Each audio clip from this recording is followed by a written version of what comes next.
Assalamualaikum. Saya Nur Syahira binti Harun, nombor matrik 046859 akan menerangkan hikam yang ke-26. Hikamnya yang berbunyi, min alamatin wajhi fin nihayah, arruju ilallah fi bidayah. Maksudnya, antara alamat atau tanda kejayaan sesuatu pada perakhirannya adalah dengan dia kembali kepada Allah Subhanahu Wa Taala sebagaimana permulaannya.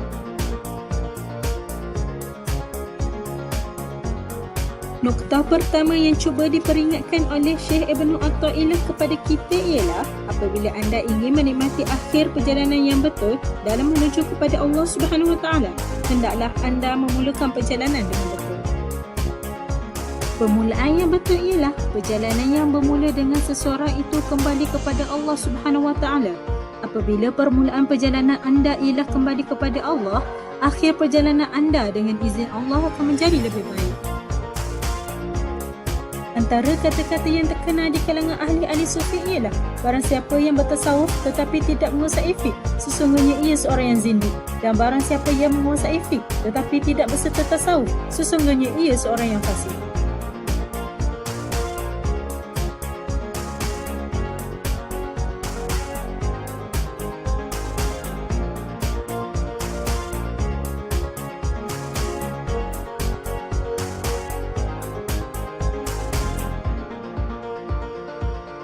Firman Allah Subhanahu Wa Taala, wahai orang-orang yang beriman, janganlah kamu memandai-mandai melakukan sesuatu perkara sebelum mendapat hukum atau kebenaran Allah dan Rasulnya, dan bertakwalah kamu kepada Allah.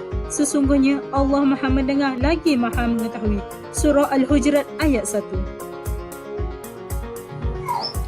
Mafhum hikmah. Antara alamat kerugian pada kesudahan sesuatu perkara ialah mengikut nafsu sesuatu dengan permulaannya.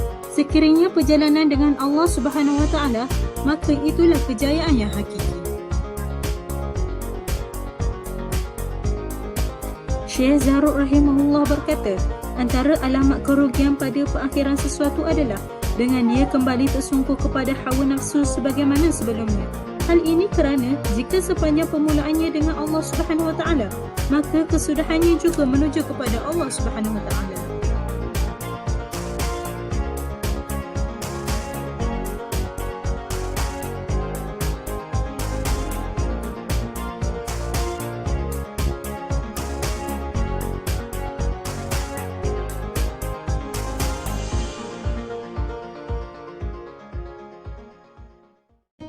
Sebahagian ulama tasawuf berkata, man zanna annahu yusilu ila Allah Ta'ala bi ghairihi fata'allahu bihi, wa man ista'ana ala ibadatillah bi nafsihi wukila ila nafsihi.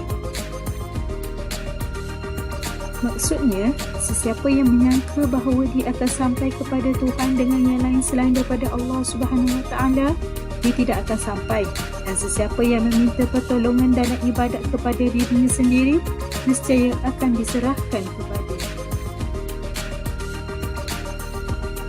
Ibnu Ajibah rahimahullah berkata, jika kamu berkehendak agar cita-citamu berjaya dan hajatmu dilunaskan, maka perlulah dari permulaan lagi kamu kembali kepada Allah Subhanahu Wa Taala.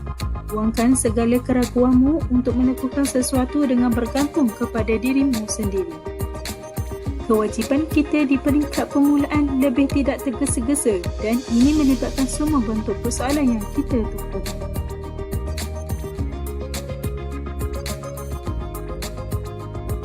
Kita perlu mengukuhkan permulaan perjalanan dengan kembali kepada Allah Subhanahu Wa Taala dengan cara mengetahui hukum syarak, bab mesyuarat dan menunaikan solat istikharah bagi mengenal pasti masalah ada sesuatu amalan yang hendak kita lakukan. Kesimpulan pada hikam 26 ialah Syekh Ibnu Athaillah memberi peringatan kepada kita agar mengukuhkan perjalanan. Pengukuhan perjalanan menuju kepada Allah dilakukan dengan mengukuhkan penguasaan ilmu yang boleh mengelakkan diri daripada melakukan sebarang penyelewengan. Benarlah kenyataan penyair, iaitu jika Allah Subhanahu Wa Taala tidak menolongmu pada apa-apa yang kamu kehendaki, nescaya tidak mungkin makhluk berkemampuan menolongnya. Jika tidak kerana Dia yang menunjukkanmu pada setiap jalan, nescaya sesatlah kamu sekalipun pakar yang menunjukkannya.